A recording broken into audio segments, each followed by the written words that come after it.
ஃப்ரெண்ட்வுட்ஸ் மக்களுக்கு வணக்கம். இன்னைக்கு நம்மளோட ஷோல யார பத்தி பேச போறோம் அப்படின்னா, எப்பவுமே நம்ம வந்து யூனிக்கான விஷயங்கள் தான் பேசுவோம் அப்படின்னு சொல்லியிருக்கோம். ஸோ அந்த வகையில ஆல்ரெடி நம்ம வந்து வனிதாவ பத்தி நெறைய வீடியோஸ்ல பேசியிருக்கோம், பார்த்திருக்கோம். இப்பவும் நம்ம வந்து அவங்கள பத்தி தான் பேச போறோம். ஏன் திரும்பவும் அவங்கள பத்தியே பேச போறோம் அப்படின்னா, அவங்க தான் நமக்கு நெறைய அப்டேட்ஸ் குடுத்துக்கிட்டே இருக்காங்க. நெறைய நியூஸ் வந்து அவங்கள பத்தி எப்பவுமே கான்ட்ரோவர்சியா வந்துகிட்டே இருக்கு. அதாவது மந்த்லி ஒன்ஸ் அவங்க நியூஸ் இல்ல அப்படின்னா, ஸோ அது வந்து ஃபுல்ஃபில்லே ஆகாது அந்த மந்த் அப்படின்னு சொல்லலாம். ஸோ அந்த அளவுக்கு அவங்கள பத்தின கான்ட்ரோவர்சியான விஷயங்கள் தொடர்ந்து நமக்கு வந்துகிட்டே இருக்கிறதுனால, அப்பப்போ அப்டேட் நம்ம குடுக்கணும் இல்லையா? ஸோ அதனால இன்னைக்கு நம்ம வீடியோல வனிதாவ பத்தி தான் பேச போறோம். ஸோ இந்த நிலையில வனிதா பேசின ஒரு விஷயம் ரொம்ப வைரலா போய்க்கிட்டு இருக்கு. அப்படி அவங்க என்ன பேசிட்டாங்க? தப்பா ஏதாவது பேசிட்டாங்களா? அப்படின்னு நீங்க யோசிக்கலாம். கண்டிப்பா அவங்க பேசுறது எல்லாமே ரொம்ப கரெக்ட்டான வேர்ட்ஸ் தான். ரொம்ப ட்ரூவான விஷயங்கள் தான் அவங்க பேசுவாங்க. அதுல அவங்க சொன்ன விஷயங்கள் தான் இப்ப ரொம்பவே கான்ட்ரோவர்சியா போய்க்கிட்டு இருக்கு. என்ன அப்படின்னா, ஏற்கனவே குடும்ப பிரச்சனையினால வந்து நெறைய கஷ்டங்கள அனுபவிச்சுட்டாங்க. அதுக்கப்புறம் பிக் பாஸ்ல வந்ததுக்கு அப்புறமா ஒரு நல்ல கம்பேக் குடுத்தாங்க. அப்புறம் விஜய் டிவில குக் வித் கோமாளி அந்த மாதிரி நெறைய ஷோஸ்ல வந்தாங்க. ஜோடி நம்பர் 1 இந்த மாதிரி ஷோஸ்லலாம் வந்துட்டு ஓரளவுக்கு தனக்கான ஒரு இடத்த இப்ப சினிமாவுல அவங்க பிடிக்க ஆரம்பிச்சுட்டாங்க அப்படின்னு சொல்லலாம். சோ அந்த ஷோக்களுக்கு அப்புறமா பாத்தீங்கன்னா நெறைய படங்கள் அவங்க பண்ணிக்கிட்டு இருக்காங்க.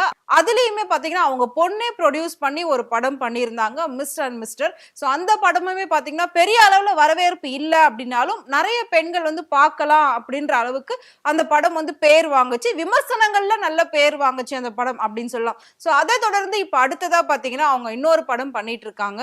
அலர்ட் அப்படிங்கிற ஒரு மூவி இப்ப பண்ணிட்டு இருக்காங்க. பண்ணி முடிச்சுட்டாங்க கிட்டத்தட்ட. சோ அந்த படத்தோட வெளியீட்டு விழாவுல தான் இவங்க ஒரு விஷயம் பேசியிருக்காங்க. இவங்க பேசின ஒரு விஷயம் பயங்கர கான்ட்ரோவர்சியா போய்க்கிட்டு இருக்கு. என்ன அப்படின்னா, நான் 40 கல்யாணம் கூட பண்ணுவேங்க. உங்களுக்கு என்ன? நீங்களா வந்து என்ன கல்யாணம் பண்ணி வைக்க போறீங்க?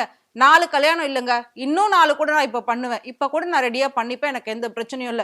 நீங்க ஏங்க அதெல்லாம் பெருசா பேசிட்டு இருக்கீங்க? எனக்கு நீங்க வந்து கல்யாணம் பண்ண போறீங்களா? ஐயோ! வனிதா கல்யாணம் பண்ணிக்க போறாங்களே! நம்ம தான் போய் செலவு பண்ணணும் அப்படின்னு உங்க யாருக்காவது கமிட்மெண்ட் நான் குடுத்துருக்கேனா? இல்ல நீங்க எனக்கு குடுத்துருக்கீங்களா? எதுவுமே இல்லன்றப்ப ஏன் வனிதா கல்யாணம்? ஏன் வனிதா கல்யாணம்? ஏன் இவ்ளோ பேசுறீங்க? அப்படின்ற மாதிரி நச்சுன்னு வந்துட்டு ஒரு கொஸ்டின் கேட்டிருக்காங்க வனிதா. இத தாண்டி பெண்கள், பெண்கள், பெண்கள்னு எல்லாரும் பெண்கள தலையில தூக்கி வச்சு ஆடிட்டு இருக்காங்க. நானும் பெண் தான், நான் இல்லன்னு சொல்லல. பட் பெண்களுமே வந்து நெறைய விதத்துல தப்பு பண்றாங்க. பெண் அப்படிங்கிற அந்த ஒரு அட்வான்டேஜ வச்சுக்கிட்டு நெறைய மிஸ்யூஸ் பண்ணிட்டு இருக்காங்க. பொதுவா பாத்தீங்கன்னா தமிழ்நாடு, இந்தியாவே எடுத்துக்கலாம். பெண்களுக்கு ஃபேவரா தான் எல்லாமே பண்ணணும் அப்படின்ற மாதிரி நெறைய சட்டங்களுமே இப்ப வந்து கொண்டு வந்திருக்காங்க. நல்ல விஷயம் தான். அத நான் இல்லன்னு சொல்லவே இல்ல. சோ அதையெல்லாம் அட்வான்டேஜா எடுத்துக்கிட்டு நெறைய பெண்கள் வந்து அத மிஸ்யூஸ் பண்ணிட்டு இருக்காங்க. சரியான ஆண்கள் மேல பொய்ப்பழி சுமத்துறதுனால அந்த பெண் சொன்னா கரெக்ட்டா இருக்கும் அப்படின்னு சொல்லி அதுதான் உண்மைன்னு சொல்லி விசாரிக்காம அந்த ஆணுக்கு தண்டனைகள் குடுக்குறாங்க. அப்படி நடக்கக்கூடாது. தவறு செய்யாத பெண்கள் கிடையாது. நெறைய பெண்கள் தவறு பண்ணிக்கிட்டு இருக்காங்க. அதே சமயம் நெறைய பெண்கள் வந்து ரொம்பவே கடின உழைப்பாலையும் ரொம்ப கஷ்டப்படுறவங்களும் இருக்காங்க. பெண்கள் அப்படின்னாலே எல்லாருமே கண்மூடித்தனமா நம்பிடுறாங்க. அப்படி நம்பக்கூடாது. பெண்களும் தவறு செய்றாங்க. பொதுவா இந்த சமூகம் வந்து பெண்கள தலையில தூக்கி வச்சு கொண்டாடிக்கிட்டு இருக்கு. கொண்டாடுறது தப்பு கிடையாது. தப்பு செய்யற பெண்களுக்கு தண்டனை கரெக்ட்டா கிடைச்சுதா அப்படின்றது தான் அங்க விஷயமே. சோ பெண்கள் வந்து எப்பவுமே நம் நாட்டின் கண்கள்னு சொல்லி கொண்டாடுற ஒரு கும்பலும் இருக்கு. பெண்களும் தவறு செய்றாங்க. அவங்களுக்கும் நீங்க தண்டனை குடுங்க அப்படின்னு சொல்றத வரவேற்கிறதுக்கும் ஒரு கும்பல் இருக்கு. அப்படின்ற மாதிரி அந்த படத்தோட வெளியீட்டு விழால ரொம்பவே கான்ட்ரோவர்சியா பெண்கள பத்தி பேசியிருக்காங்க. வனிதா சொல்ற விஷயம் கரெக்ட் தான். பெண்களும் தப்பு பண்றாங்க இல்ல அப்படின்னு சொல்லல. பட் எல்லாருமே வந்து கண்மூடித்தனமா பெண்கள நம்பாதீங்க அப்படின்னுமே சொல்லியிருக்காங்க. ஆண்களையே குற்றவாளியா நம்ம பார்க்கக்கூடாது. ஆண்கள் தான் தப்பு செய்வாங்கன்ற ஒரு மைண்ட் செட்ல நாம இருந்துகிட்டு இருக்கோம். அத அட்வான்டேஜா எடுத்துக்கிட்டு தான் நெறைய பெண்கள் வந்து ஃபர்ஸ்ட் நான் சொன்ன மாதிரி மிஸ்யூஸ் பண்ணிட்டு இருக்காங்க அப்படின்னு சொல்லி வனிதா சொல்றாங்க. கண்டிப்பா ஏதோ ஒரு விஷயத்த அவங்க உள்ள வச்சுக்கிட்டு தான் இப்படி பேசுறாங்க அப்படின்னு சொல்லி பல நெட்டிசன்கள் வந்து வனிதா பேசினத வந்து கலாய்ச்சியும், மீம்ஸாவும் போட்டு பேசிக்கிட்டு இருக்காங்க.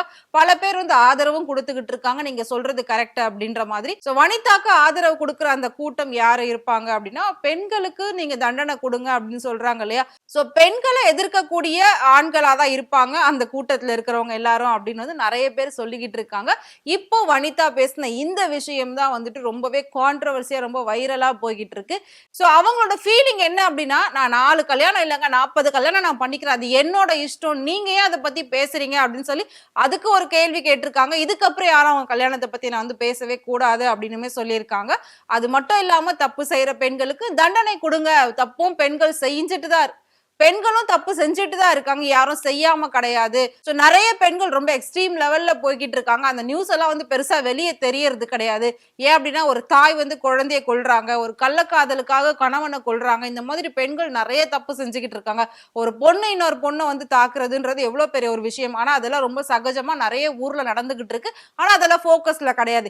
இதே ஒரு ஆணும் அடிச்சுக்கிட்டா மட்டும் அது பெருசா வந்து நின்னுடும், பெருசா அதை பேசிடுவாங்க அப்படின்ற மாதிரி. சோ பெண்களுக்கும் ஆண்களுக்கும் உள்ள வித்தியாசத்தை வந்து மையப்படுத்தி தான் இந்த கதையை நாங்க எடுத்திருக்கோம். பெண்களும் தப்பு செய்யறாங்கன்றதை நாங்க சுட்டி காட்டியிருக்கோம். நான் வந்து எதுக்கும் தயங்க மாட்டேன். எந்த ஒரு விஷயமா இருந்தாலும் ஸ்ட்ரைட் ஃபார்வர்டா நான் சொல்லிடுவேன். சோ பெண்களுக்கு அகைன்ஸ்டா நான் இதுல நடிக்கிறேன் அப்படின்றதுக்காக உடனே நான் வந்து பெண்களுக்கு அகைன்ஸ்டா மாறிட்டேன் அப்படின்றது கிடையாது. சோ இருக்கிற விஷயத்த வந்து நான் ஓப்பனா எல்லார்கிட்ட சொல்லணும்னு நினைக்கிறேன். அது வந்து இந்த படத்து மூலமா சொல்றேன் அப்படின்றது தான் அனிதாவோட கருத்தா இருக்கு. சோ அந்த மாதிரி அவங்களுமே சொல்லியிருக்காங்க. தப்பு பண்ற பெண்களை வந்து மையமா வச்சுதான் இந்த படத்தை காட்டியிருக்காங்க. அதுல நானும் ஒரு ஆளா நடிச்சிருக்கேன். அது எனக்கு ரொம்பவே பெருமையா இருக்கு. இந்த விஷயம் வந்து சமூகத்துக்கு ஒரு விழிப்புணர்வா இருக்கணும். நான் ஃபர்ஸ்ட் சொன்ன மாதிரி யாரும் பெண்களை கண்மூடித்தனமா நம்பாதீங்க, தலையில தூக்கி வச்சு ஆடாதீங்க அப்படின்னு சொல்லி கொஞ்சம் அகைன்ஸ்டான விஷயங்கள்லாம் பேசியிருக்காங்க. சோ வனிதா பேசின இந்த விஷயத்தை பத்தி நீங்க என்ன நினைக்கிறீங்க? மறக்காம கமெண்ட் பாக்ஸ்ல கமெண்ட் பண்ணுங்க. இதே மாதிரி சினிமாவில் நடக்கக்கூடிய நிறைய இன்ட்ரெஸ்டிங்கான விஷயங்கள், சினிமா நடிகர் நடிகைகளை பத்தின நிறைய சுவாரஸ்யமான உண்மைகள் எல்லாமே உங்களுக்கு தெரிஞ்சுக்கணும் அப்படின்னு நினைச்சீங்கன்னா மறக்காம ஃப்ரெண்ட்வுட் சேனலை ஃபாலோ பண்ணிக்கோங்க.